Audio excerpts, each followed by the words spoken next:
এইবাৰ আনুষ্ঠানিকভাৱে 400ৰ অধিক পুৰুষ মহিলাই AIDF দলত যোগদান 25 ন পাকা বেতবাৰী সমষ্টিৰ অন্তৰ্গত 34 ন হালধীয়া টেঙাগাঁও পঞ্চায়তৰ খৰিচালা চক বছৰত AIDF দলৰ কেন্দ্ৰীয় কমিটিৰ সম্পাদিকা মীনাক্ষী ৰহমানৰ উপস্থিতিত বিশাল যোগদান সভা অনুষ্ঠিত হয়। সভাতে কংগ্ৰেছ বিজেপি আৰু CPIMৰ 400ৰ অধিক কৰ্মী আনুষ্ঠানিকভাৱে AIDF দলত যোগদান কৰে।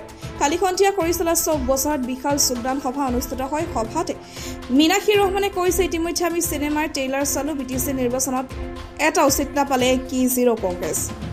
এইদৰে কংগ্ৰেছক তীব্ৰ সমালোচনা মীনাক্ষী ৰহমানৰ AIDFৰ নেতাকৰ্মী উপস্থিত থাকে।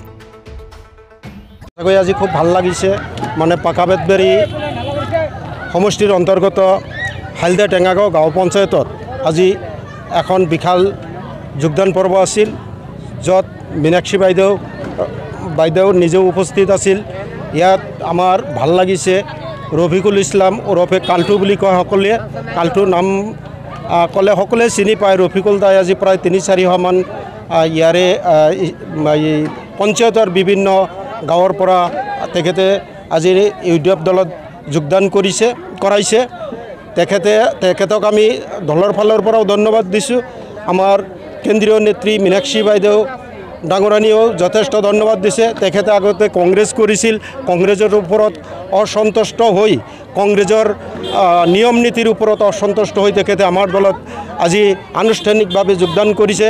সেয়ে ৰফিকুল ইছলাম তথা যিসকলে আজি আমাৰ দলত যোগদান কৰিছে তেখেতসকলক আমি আমাৰ দলৰ পৰা আন্তৰিক ধন্যবাদ তথা শুভেচ্ছা জ্ঞাপন কৰিছোঁ।